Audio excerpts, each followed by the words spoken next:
This was a really fun episode to record. We brought back a fan favorite and Doug Buch, president and founder of PaveDrain, and we did a little case study, but it was case study mixed with DIY. And big shout out to Tom Batroney, professional engineer, who was willing to come on and share his DIY story. And big props to him. Gave him a little bit of a hard time during the course of the pod. We had a lot of fun doing it though, and he was a champ and really took it all in stride. Because I mean, who DIYs their own permeable paving system? Well, check it out. It was a lot of fun recording it. I hope you enjoy listening to it. And there's some great insights in there. And I may have actually gone on a couple of rants, but overall, we had a great time.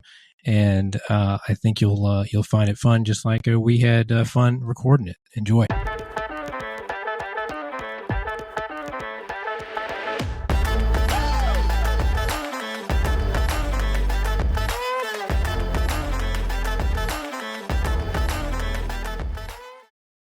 Hey, everybody. Welcome back to this episode of the Stormwater World podcast. We've got a special episode for you today. We're going to do things a little different.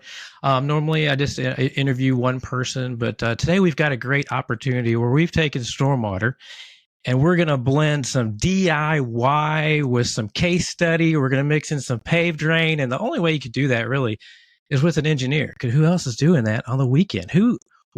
What weekend warrior is using PaveDrain to fix a problem in their life to make it better? But we've got one here. That guy. We got that guy. So let me do some introductions real quick for everybody. We've got a fan favorite back. Doug Buch, president and founder of PaveDrain, is with us. Thanks for being here, Doug. Pleasure. And that guy that said, you know what? I'll do it myself. Tom Batroney, PECFM with HDR out of Pennsylvania. Tom, thanks for coming. By yourself, right? No, that's it, right? I mean, at some point, it just gets to that point. Retentive engineer that you got to have it just right, you know. So, here's Tom's motto: I don't point fingers, I point thumbs. I'm doing it myself. Say it again. What did it say? It again. Say it again, Doug. I didn't catch it. His motto is: I don't point fingers, I point thumbs. I do it myself. Yeah. I'm just gonna do it myself. Well, yeah. So we've got a story to tell everybody. So, but I don't want to take anyone's thunder. So, Tom, start us off? So it's about a sidewalk. So everybody, we've got a little story about a sidewalk. All right. So what was going on? And this is at your house, right? Obviously. Yeah, Pittsburgh, Pennsylvania, the sidewalk in Pittsburgh. So, anyone's been to Pittsburgh, a little bit of slope, it's a little hilly. There's a lot of water that goes and runs off over sidewalks and the curbs are sometimes a little low because there's old cobblestone under the roads and they put pavement over them. So this sidewalk that I had when I bought this home in 2007, it was just beat up. It was raveling, all the concrete was torn up. So, you just back of your head, I'm just going to replace in kind, right? I'm just going to call up the concrete guy because, it's just in your brain. That's the way you do it. So I called up the concrete guys and I said, hey, how much to just put the new sidewalk in? And and they gave me a price and it was just like $7,000-$8,000, and I'm like, this is insane. What are you talking? And the thing is, and this was during COVID, right? So this was 2020, and it's not so much the cost of materials anymore; it's guys, it's labor, bodies. Oh yes, 100%. Yeah, and that's now too. It's like it's not so much the material; it's the labor. So I said, what am I doing? Like, why am I, and first off, why am I putting a traditional concrete in? So I'm a stormwater engineer. I should be I have a rain garden out front. I got rid of all my grass. I have all the perennials up. I got the rain barrel there. I should just finish this off and put the permeable pavers in, right? So that's where Doug came in the PaveDrain. So I called up our local rep who I've worked with over many years now, at Kevlon, Ann Dugan. And I said, Ann, can you come out? I got a project for you. And she's probably thinking like some parking lot and some development. Oh yeah, she's pumped. She was pumped. Yeah, yeah. So I'm like, dashed a sidewalk. A sidewalk in my house. Can you come over and measure me out and like give me a price? And she did it. She's like, first off, I forget her reaction quite what she thought, but she said, "Sure, Tom, for anything, I'll come out. I'll size you what you need." So that's how it got started. I said, I can do this. Why am I paying for labor? I could do like these blocks. Like the first thing about anyone that knows PaveDrain, what I like about them is they're bigger and like you can't mess them up when you put them in. Like it's like any other paver out there. They're smaller. There's a lot of like fitting in it, getting it in right, and making sure it fits good. And that's why I like PaveDrain is because it's bigger. You get it done quicker, and it's really impossible not to put them in right. You even like an idiot like me or like can get them in right and put them in like no problem, that's where it got started. I'll leave it there if you guys have any questions. There's a lot. Let's clear up one thing. So idiot like you, yeah, okay. There's the three of us on here. I'm gonna be the idiot, and I'm gonna run a close second. We agree, Ty. We agree. But so here's the thing on this. You took some great pictures too, sir. So like I'm gonna put up some of these pictures and let's just walk through the pictures. So the folks that are listening, there's a link in the show notes. You can see the picture Tom took of his project.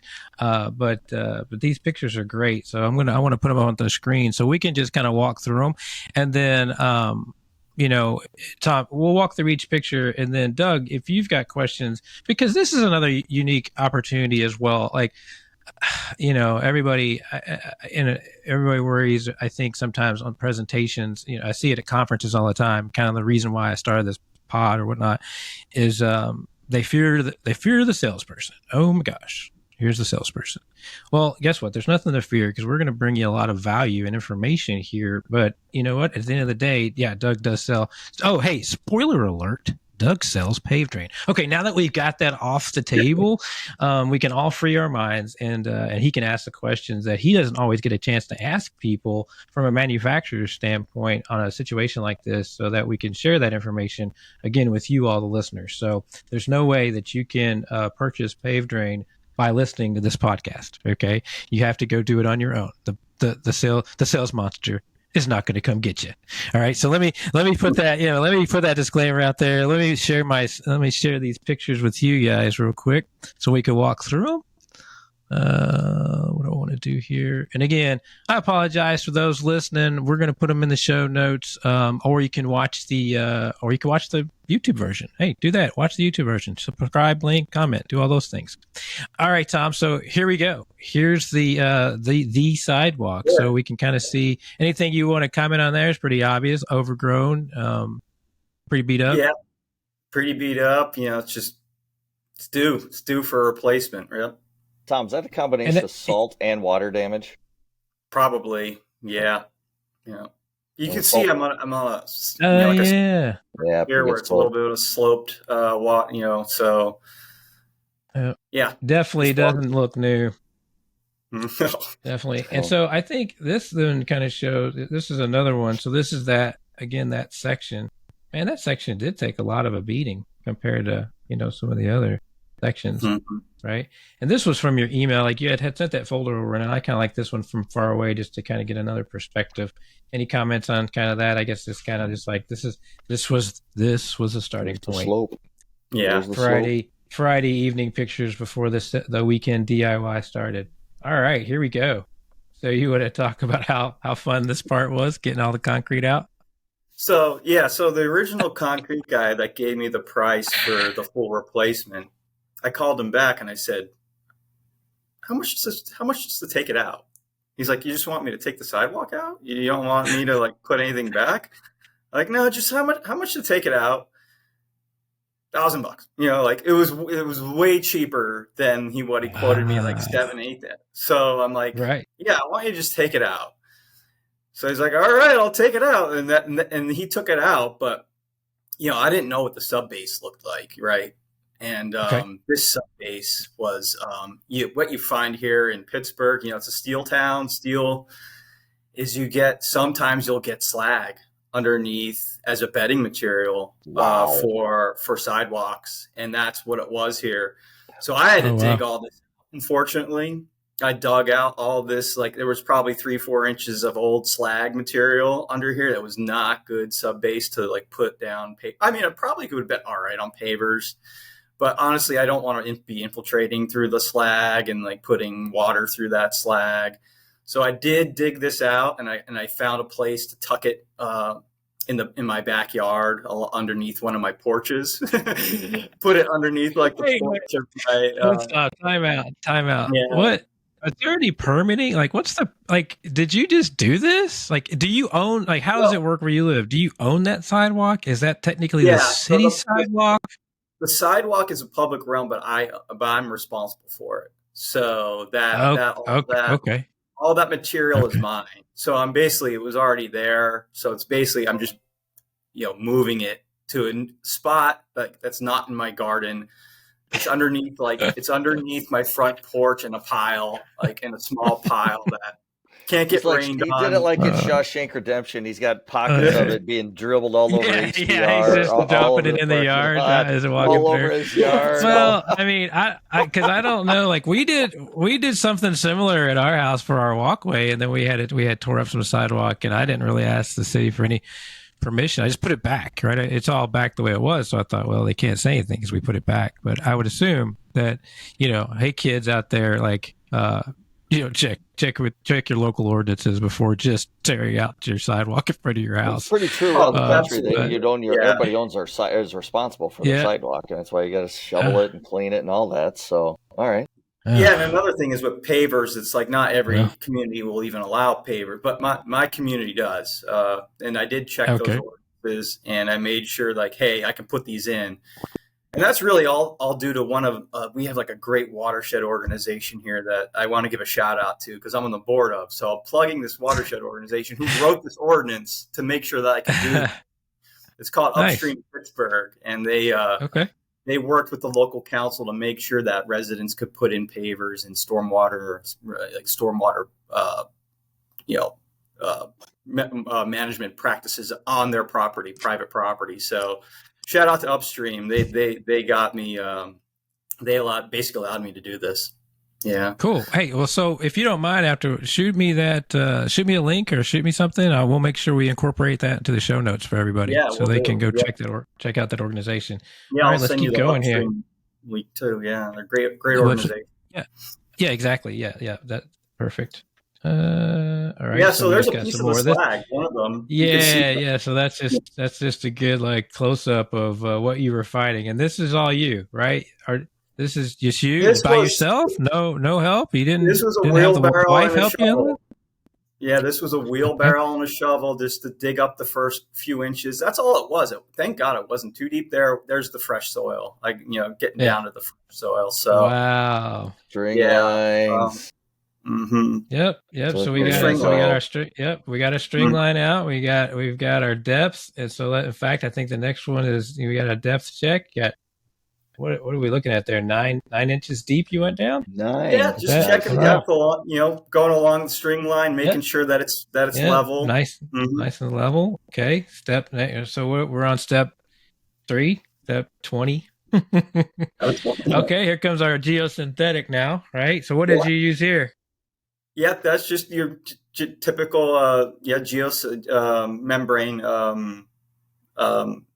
liner, and I have a permeable liner there because that's where my utilities go under the sidewalk. So I don't want to make sure any water gets into those utilities. So there's my gas, sewer, and water all under that first portion where the impermeable liner is, and then the other one's just your typical geosynthetic membrane. Gotcha.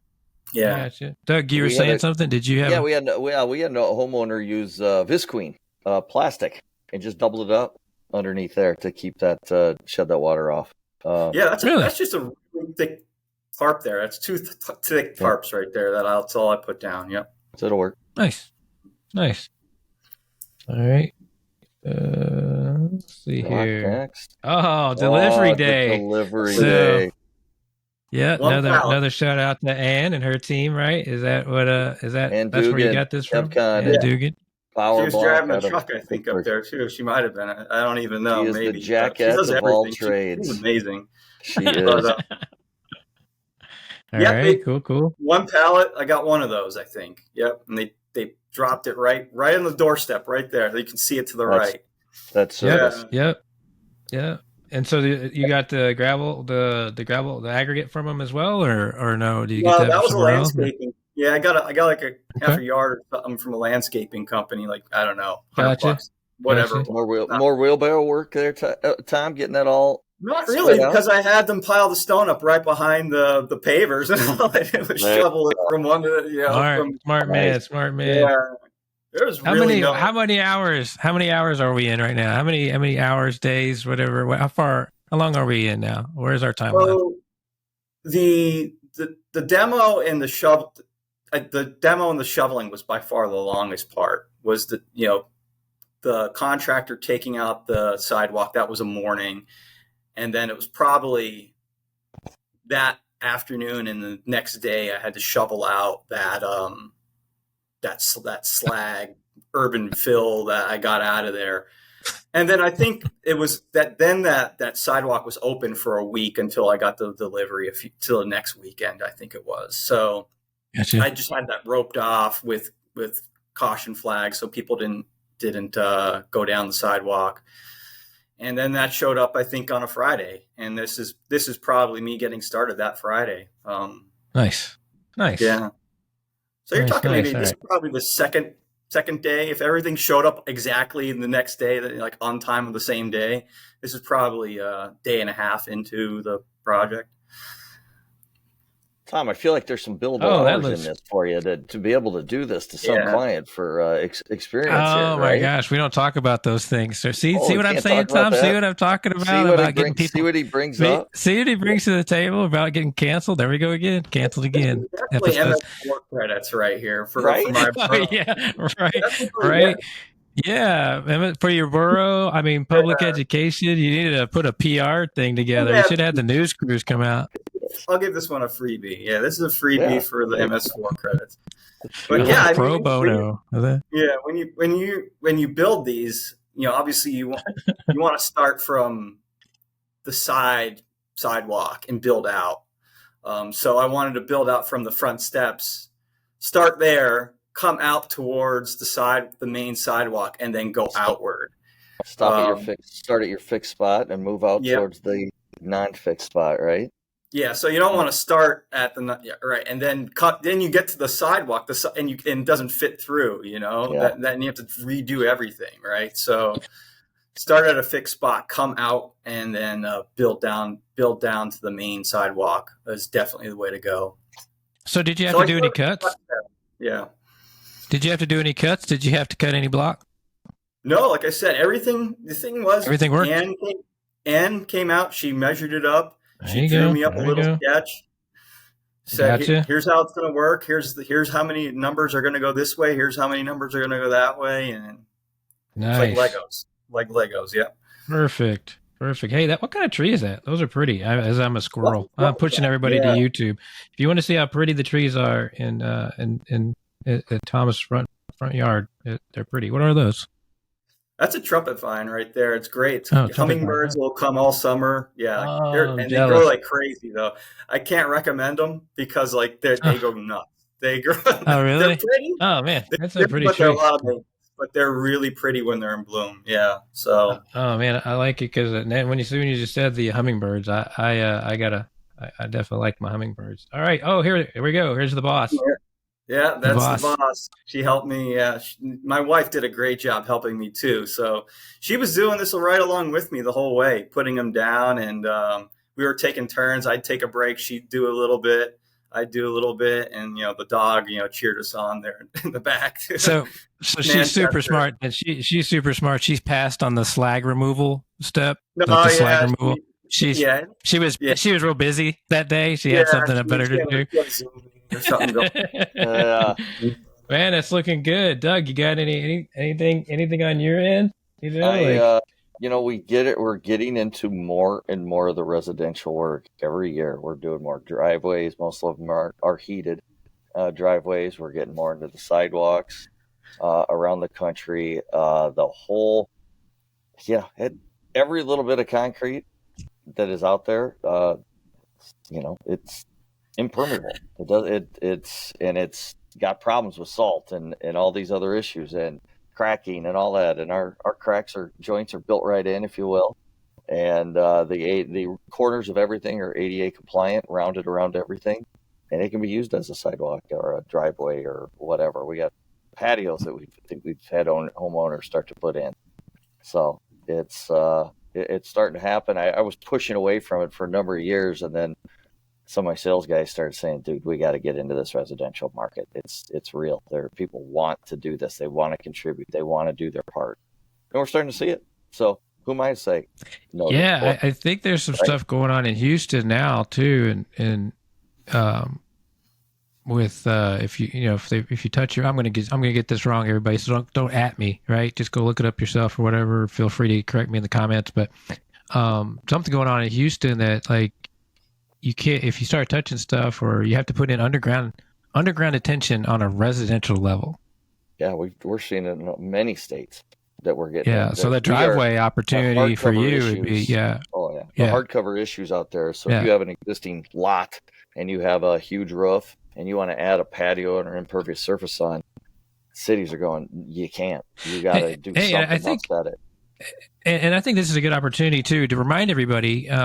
Those of you maybe that haven't dealt with permeable paving or haven't dealt with PaveDrain specifically, to take a step back to, permeable paving 101, the majority of permeable paving out there, the blocks themselves is what's permeable. And then you have to fill the cracks and crevices in between the joints, I guess, with some sort of aggregate to keep the permeable, quote unquote, blocks from coming out, right? From sketching out, whether they're being plowed or shoveled or just over time. And PaveDrain blocks are a beast. They're not even in the same ballpark as a permeable paver. The PaveDrain is a permeable system. So the block itself is not permeable, and you don't fill in the joints with any aggregate. That's where the infiltration comes in. So I just think it's important to point that out. I mean, it can't be said enough. I think we always just kind of assume, especially, Doug, like yourself, you're so close to it, right? But there's still people out there.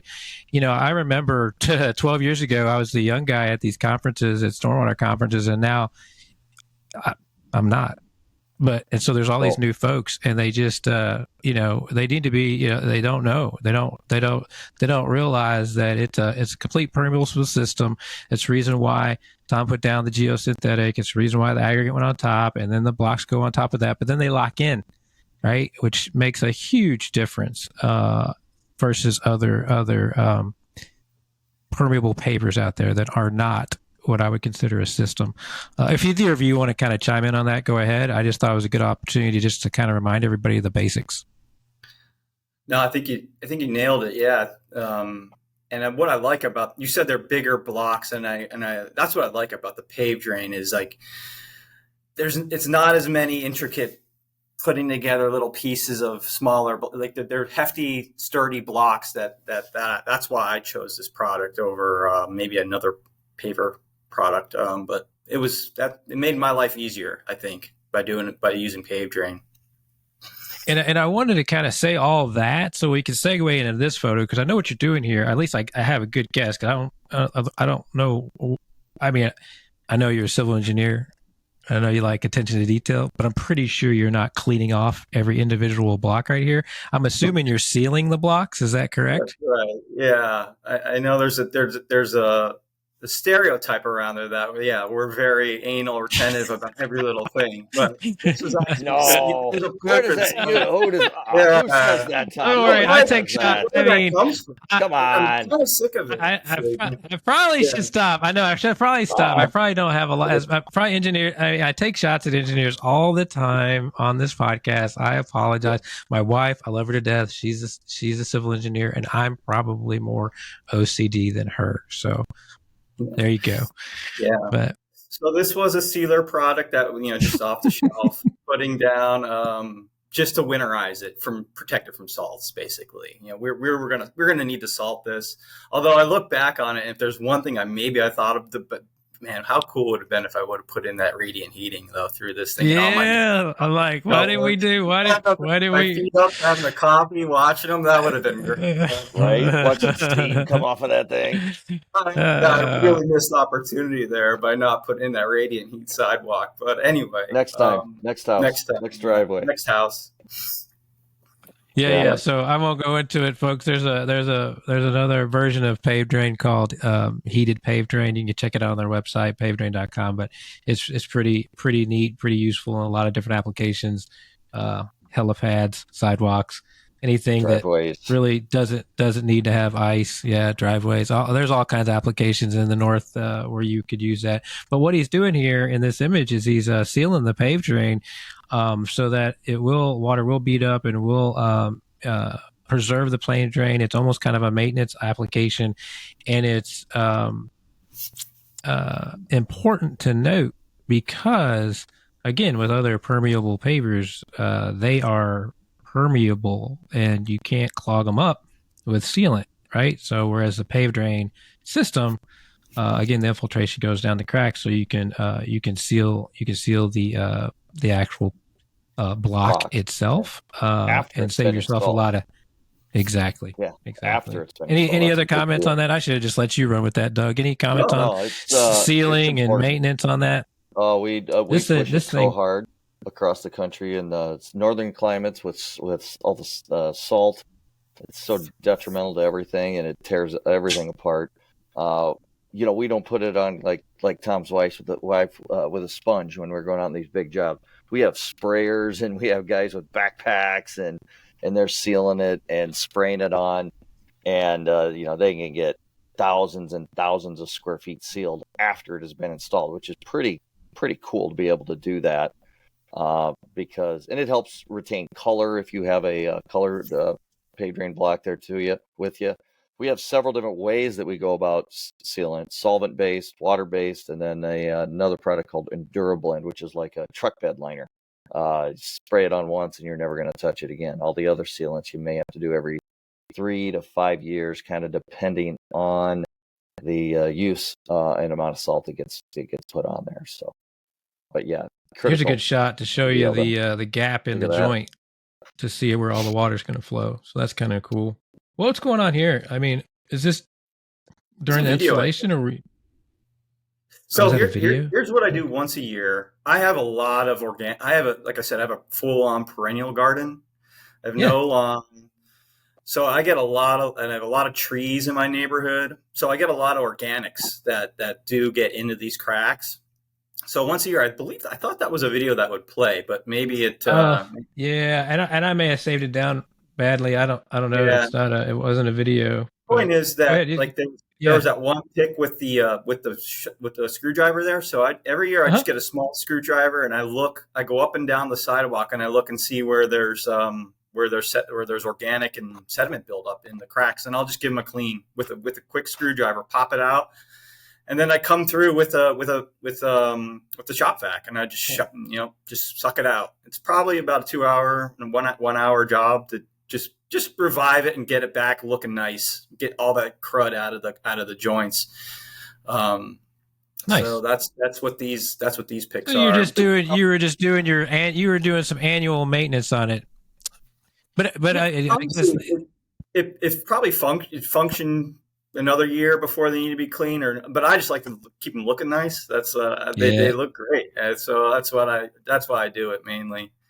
And this year, I actually put it on a scale and measured how much I got out of the shop vac. Yeah, that was 7.5 pounds. Again, where's my MS4 money at? It's just credits. I'm just like, I should be putting this down on giving this to the borough and like letting them know that. He's got to go. Now he's got to go hide it somewhere. 7.5 pounds of sediment trapped that you removed. It was still infiltrating all the things. I do believe we're checking all the boxes. You got any comments on that, there, Mr. Buch? Yeah, that's. Kudos to Tom for making it look nice and keeping it looking good and effective and new. Most jobs don't have nearly that much organics, although a lot of our street applications with huge tree canopies, they tend to take a little more maintenance than some of our wide open parking lots. But most of those jobs are still once or twice a year, even with big tree canopies with a powerful enough pure I got a vacuum lot truck. of organics around my sidewalk. So it's good. It's big. Shop Lots of wonder, leaves though. going down. Good shop vac does wonders. They really do. It looks, this is 3 years looks after. great. Okay. This is brand new. 3 years. 3 years after. 3 years. Wow. Tom, how much salt do you put down? Much or any or? We use the fancy dog safe salt. Like, I don't know if that's better or not. It still has chlorides in it though, I think, but it's like got the magnesium. So, I mean, we put it down every time there's threat of snow. So it's probably not that much less than what, probably the same as what I'm using on the previous sidewalk. Nice. Yeah. Well, there's our last photo. Great. It looks like a little sunset. It's beautiful. We got the beautiful, cleaned up PaveDrain sidewalk. And still drained. Yep. And then over here in the corner, there's your dog. And I don't know what happened to your wife. She got cropped out of this photo. I don't know. Yeah. No, she's around. It's such a beautiful photo, Tom. Like, it's so good. Dog looks like your dog. Is it a girl or boy? Is it your girl or boy dog? He's Manchester Manny. He's a man. He's okay. He looks like he's smiling. And then that's it. Nice this PaveDrain to run and walk on. This is great. We just ran out. We ran out of people here. We ran out of. That's all right. I was going to say. I'll leave you alone. I'll leave you alone. Yeah, she's probably just sick and tired of me talking about PaveDrain all the time. These PaveDrain comes home from work talking about PaveDrain. Leaves talking about PaveDrain. She loves them too. Like when we put these in, and I told her we're going to do this. She's like, "What?" And she knows I'm a stormwater engineer, and I'm like doing all this crazy stuff around the house. And she loves them. And I put these in too. Like a bunch of my neighbors were like, "That looks awesome." Yeah, and like because we're so conditioned to just to keep doing it the way, like you got sidewalk, just put the new sidewalk back. And like people need to see there's other ways out there, especially when it's stormwater. I think it's a change in mindset that, people say, the rain barrel, it barely captures anything. It's more just like getting that stormwater mindset, like showing people that there's other solutions, there's other ways out there. And I think like even my neighborhood, it's got a lot of foot traffic on it. It's a residential, pretty dense neighborhood in Pittsburgh. And even to this day, people come up to me and like walking their dogs and like, that looks awesome. What is that stuff? And then, So the more like local ordinances can conclude this kind of stuff, like, I love it. I think it's great. Just keep going, Tom. Don't stop. Keep going. Give me another 10 minutes. Yeah, I have no stake. I have no PaveDrain stock. But if there is ever an IPO, Doug, call me up. Put your hands up on the IPO, and I'll be happy. We're going to do just that. That's so funny. Just that. What we need to do is get a PaveDrain logo block out there and remove one of those and drop a PaveDrain logo block in, so those neighbors that are coming by quit knocking on your door asking about what the gorgeous product is. I was just thinking that. I don't know. It's so nice. I'm looking back at the photo. I took it off the screen, but I don't know. Like, yeah. I mean, somewhere in there wouldn't probably be a bad idea to drop one nice one in there. Right. There you go. There you go. You got to put a QR code on it. That way, like that way Tom gets credit. At least he gets a little props. Like, hey, it came from Pittsburgh, guys. Tom doing his side hustle on his PaveDrain jobs all throughout the neighborhood without doing anything. He did it already, right? He wouldn't even have to do anything. They're just scanning the QR code, going, "This is amazing." Scan it. And he's got awesome things going for himself. It's got to be heartwarming, and I don't know. Like I've got a storm garden in my backyard. It's a Cary, Bristol, stormwater up there. But so I like the fact that I've got something in my backyard that is connected to stormwater and infiltration and detention and whatnot. But being able to do this yourself has got to really make you feel pretty good, getting to see something. Yeah. My pocketbook feels pretty good too, by not spending all that money. I'll let you talk about that. Yeah. I don't know if I was going to circle back around on that. Like, do you want to share? Like, so $8,000 is what the guy who told you. Well, I mean, like, where did you end up at? Like $55 a square foot for concrete. It Yeah. was insane. Tom, what was an acceptable number? What was in your head that you thought, or maybe you were like, okay, this is, I was I'd do hoping it for like this. 15, $12 a square foot for concrete. Yeah. PaveDrain came in at $8. Yeah. So why am I going to pay $25 a square foot Yeah. for? I mean, honest, I wouldn't have done anything. I could have saved all the labor. Now, true, I could have sat there on my couch and ate chips and watched them put in my new. But like, hey, I like doing this stuff. I like actually like Practice what putting you're in stuff preaching. and I'm an engineer, so so I did it myself and saved a ton of money and looks great. You save that money for the IPO stock offering. I mean, look at that. You already got the Here we money go. in your Here we pocket go. for it. Oh my gosh. What time is it?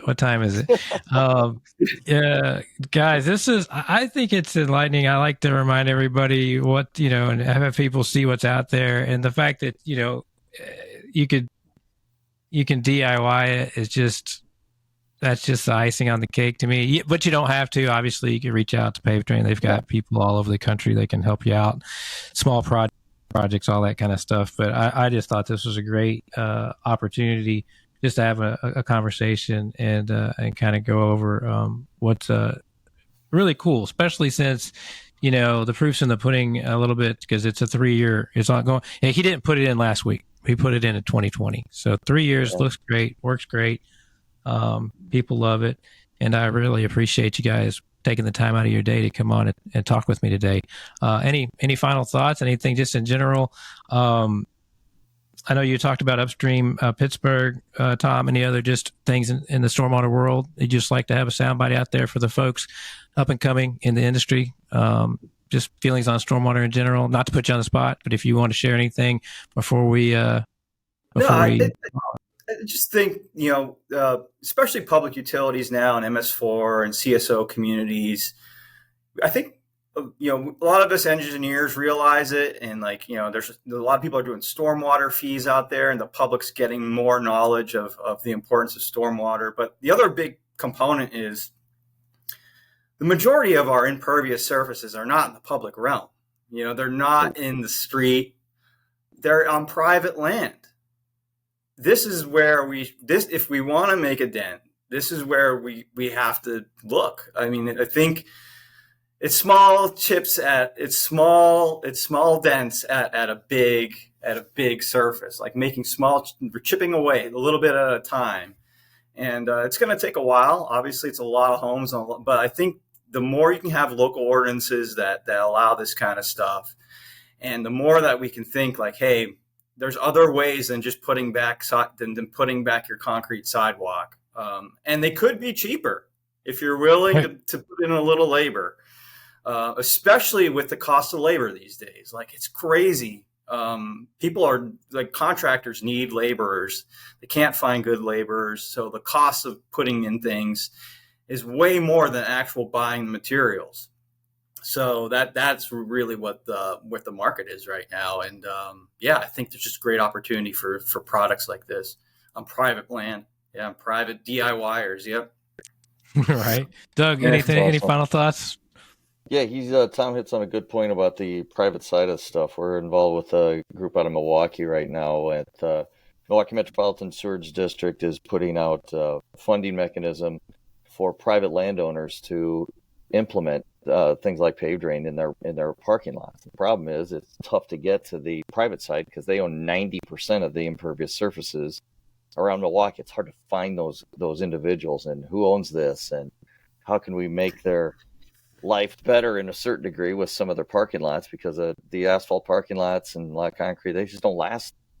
They aren't lasting very long, and they need to be replaced. And just a little bit of a product like this in a 10,000 square foot parking lot, 30,000 square foot parking lot, 10-20% of this goes a long ways to getting a lot of water back into the ground, where it doesn't have to be run off to an MS4 and go treated and all the other ancillary things that costs in terms of the public sphere. So it's good to see. Tom and I had a great chat when we met up at the WEF conference in Kansas City, and he's standing there and he comes walking up, and I kind of see his name. I'm like, man, I feel like I know this name, but I couldn't place where. And I said, "You familiar with PaveDrain?" And he's like, "Yeah, I'm familiar. You should see. I did my own sidewalk." And I'm like, "Oh, that's the guy. I knew that name." Replay of this podcast. And I'm like, I whipped out my phone. I started showing him all the photos. And then people around started standing around Tom, and he's showing him how he did it, what he was doing. He's whipping through all of them, and it was great. So let me tell you what happened after that, and I wasn't there. So Doug just got to sit down in the director's chair, and you ended up working the booth, is what it sounded like. You were doing a thing. Like you need to work a week here at where were we at? The Stormwater Summit. At the WEF Summit in Kansas City. Oh my gosh! Yeah, you can go present my presentation, and I'll sell PaveDrain. Yeah, there we go. It worked out better. Doesn't get better than that.